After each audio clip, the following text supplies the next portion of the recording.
Hi, I'm Michelle Pegler of Gingy Makes Quilts, and today I am back again with another Sewcialites block from Fat Quarter Shop.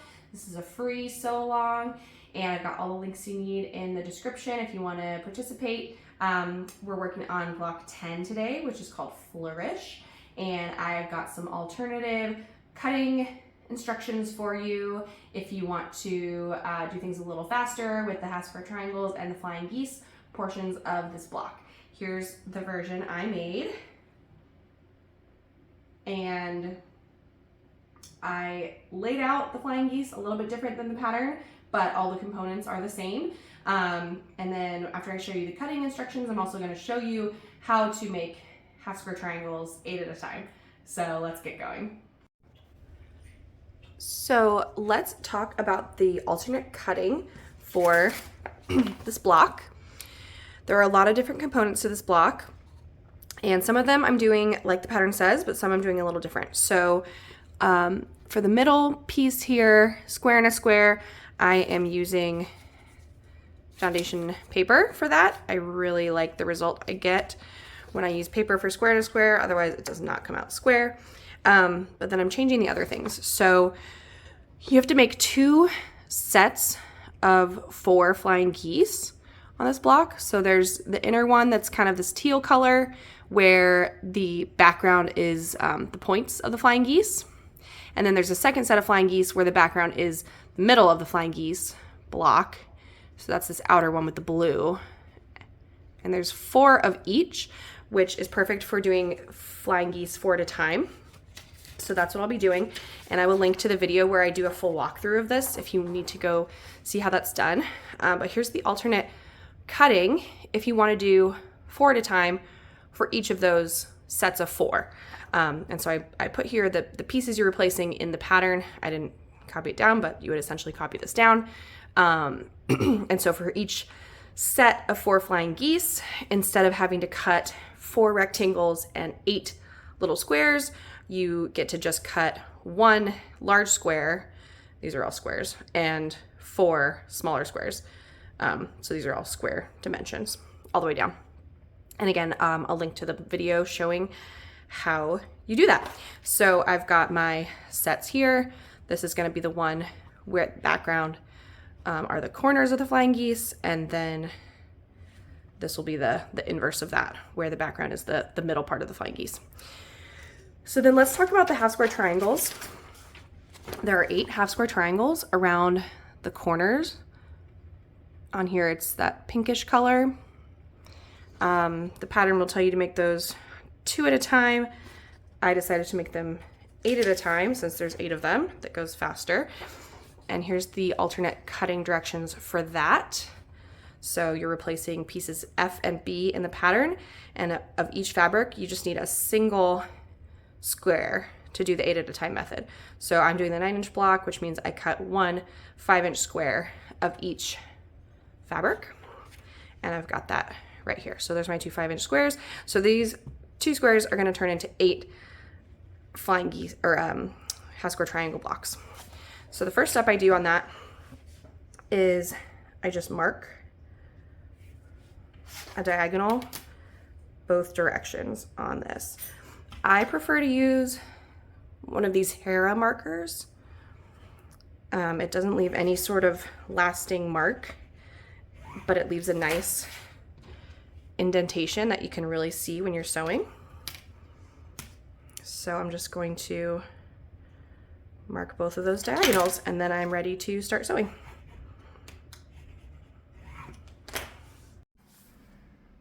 So for these half square triangles 8 at a time, I have my large squares here. I've got those diagonals marked that I just showed you, and the fabrics are laying right sides together.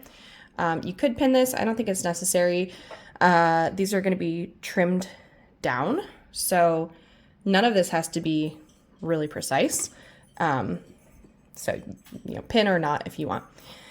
So with each of these diagonal lines, I'm going to sew a 1/4 inch on each side. So I've got my 1/4 inch foot on my machine, and I'm just going to use, I usually do a 1.8 stitch length because I do plan to iron all of the seams open, but I'm just going to sew down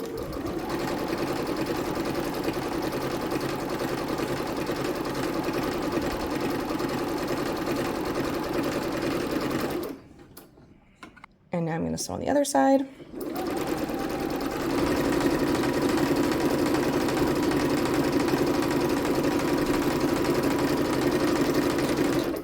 And then same thing with the diagonal running the other direction.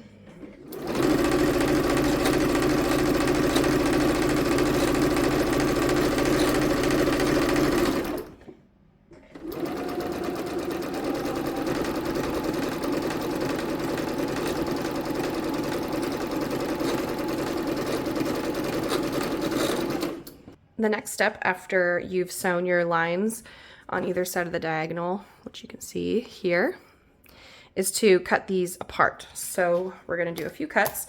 I've got my rotating mat here. You don't really need it. Again, none of these cuts have to be exact because you're still going to trim down each half square triangle once we iron them. But the rotating mat makes it a little easier to get these cuts. So I'm going to cut on each one of those diagonals that I had marked.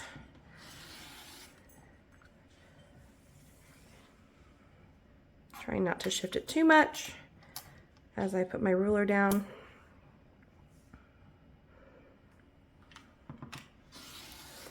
And then, oh, and see, you can see I've already moved it quite a bit, but that's okay, because again, these don't have to be exact. So I'm just gonna kind of scooch these back together. So then I'm gonna do 2 more cuts on the perpendicular lines. So cutting each one of these new triangles in half. And the seams that are going next to the diagonals can kind of help you with this. Trying to make sure they're about in the middle as best as I can.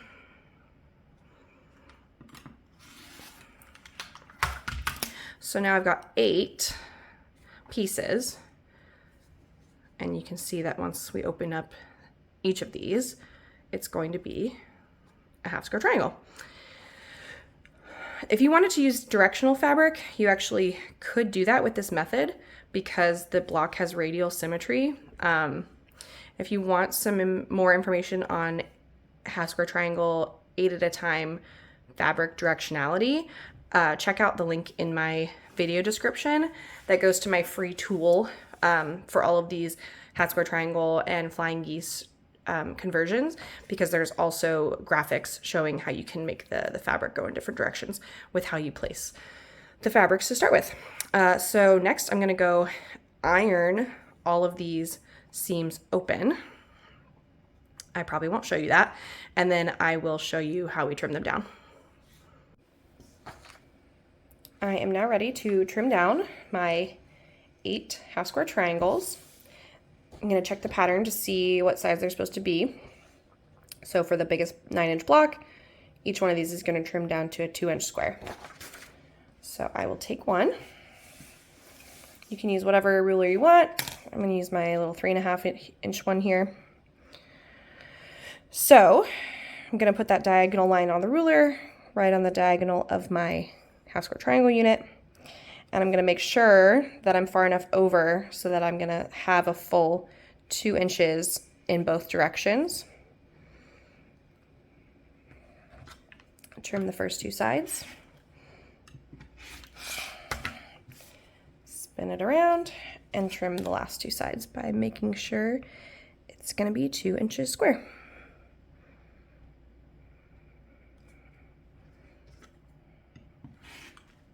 And that's it. So that's the 8 at a time half square triangle method. Now you can use these half square triangles in the rest of the pattern to put together the whole block. So I hope that helped you all, and you get some really nice results for the blocks that you're putting together. Thanks so much for watching today.